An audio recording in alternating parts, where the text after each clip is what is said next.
Hello, welcome to my kitchen. My name is Leslie and today we have something very exciting. We're going to learn how to make sourdough bread. It's kind of a mystery a little bit, but it's ancient also. People have been doing it for thousands of years.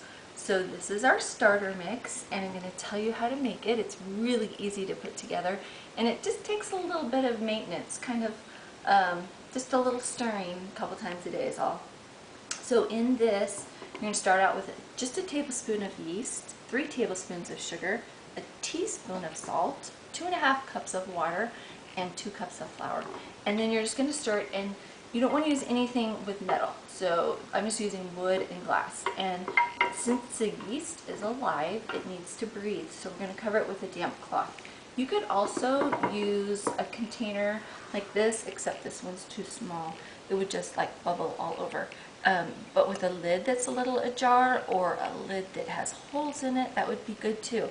So we would just nurse this along for 2 or 3 days depending on how sour we want it. And then if you don't want to use it right away, just go ahead and put it in your refrigerator and it'll be good for about 11 days. And if you let it go beyond 11 days, then just pour some off and then you're going to add some of the starter food to it. So once you pour off your starter to put in your bread, you're going to feed this sourdough starter with just a cup of water, a cup of flour, and a teaspoon of sugar. And then you can just keep having it go like forever. Isn't that cool? Okay, so for the sourdough bread, we've got here 3 cups of warm water. You always want to make sure your water is just the right temperature to where if you touch your wrist, you can't feel it. And a cup of the starter that we just talked about. And when you stir it, if it separates or even gets a little black on top, it's okay, you just stir it back in. But the nice thing is that you can smell it. It's that nice sweet smell. 1/4 cup of oil, 1/4 cup of sugar, and 3 tablespoons of yeast. You know it's going to rise really fast. 2 eggs and a tablespoon of salt. So we're just going to break the eggs up a little bit in here and give it a little whisking and maybe add some of the flour to help out with that. This is 10 cups of flour. So this will make 3 really pretty loaves. And they're really fun. So I already made a batch of this, and I made 3, and there's 1 over there, and it was so good. We ate like most of the other one. So I'll share that with you too. So I'm just gonna stir this flour into this dough, and this makes a really nice, soft, beautiful dough. So we're gonna put this in our mixer and let it go for about 5 to 10 minutes. I'm going to knead it. If you want, make sure everything's stainless steel or covered with porcelain, no aluminum, touching your sourdough. And if you want, you can hand knead it. Most sourdough recipes actually call for that. I'm too lazy, so I just do it in this. But I don't let it stay in the metal container. I transfer it to a glass container. I'm going to let that go for a minute, and we're going to get our counter ready.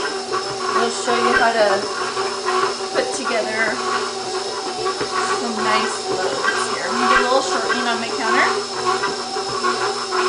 And when this is all kneaded for 5 to 10 minutes, you're going to transfer it to another bowl. And you're going to put a damp cloth over it and let it rise till it's double. So this amount of dough right here is just 1/3 of the recipe. But we're going to take, so we would divide it into thirds and then divide each third into half. What we're going to do is we're going to make a nice rope. And we're going to just twist it, and it's going to be so cute. And it makes it kind of easier to eat. The sourdough bread that I grew up with was done like this, and it's so good with soups, like maybe a cream of broccoli soup or clam chowder or potato soup. It's really, really good. Let's perfect companion for, I don't know.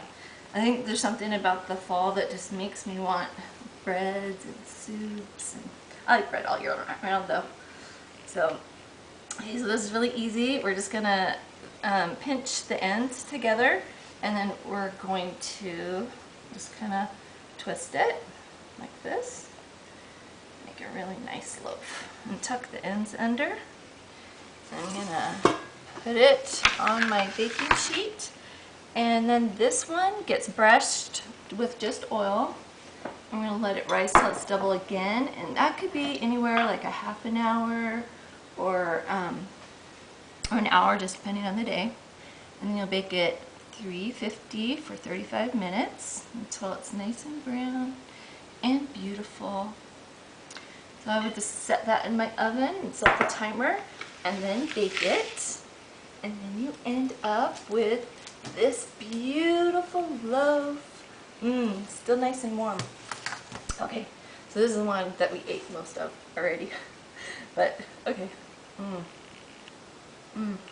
Nothing like sourdough. Thank you for joining me. It's delicious.